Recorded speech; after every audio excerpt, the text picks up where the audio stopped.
When I was very young, there was a great war.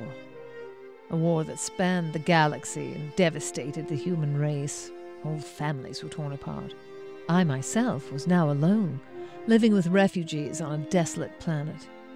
I stood on the edge of an endless cavern, looking at this once beautiful world now ravaged from war. All of a sudden, the ground began to shake.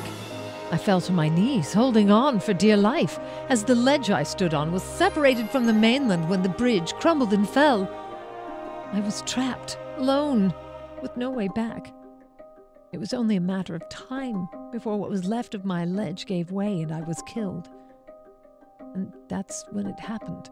The air became electrified, filled with static, and I could taste the faint hint of metal in the air I breathed. The wind began to pick up and swirl all around me as the outlines of an object began to appear. A sound started piercing in louder and louder as the lines on the machine became more and more visible. It was like the heartbeat of the universe, willing the device to appear. The doors of the machine swung open, and a blinding yellow light filled my eyes. The light began to fade as a figure moved before me out of the open doorway. He was tall and thin, older, though I sensed much older than he appeared. His eyes bore the truth of his age, that of a timeless traveler, destined to follow the stars. He lowered his hand to help me up. I could see him quite clearly now. His face was sad and terrifying at the same time, though I knew he would not harm me. He spoke only one sentence to me. He said, "You have work to do, and it is not yet your time." The ground began to shake again, and we walked into his machine. The inside was massive, yet what appeared before me was merely a small blue box. There was an immense column in the center, some kind of control panel that slid up and down as the sound filled the air once more. And then it stopped.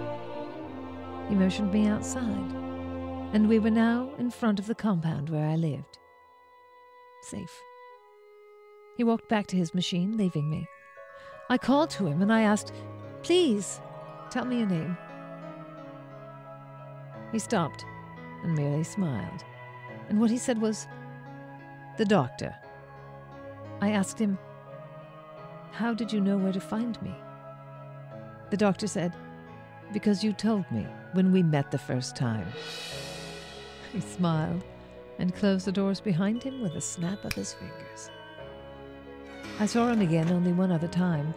He looked different then, but I knew it was still him, my lonely doctor and his marvelous machine. I never lost the feeling, though, that somewhere out there he was always watching over me, over all of us.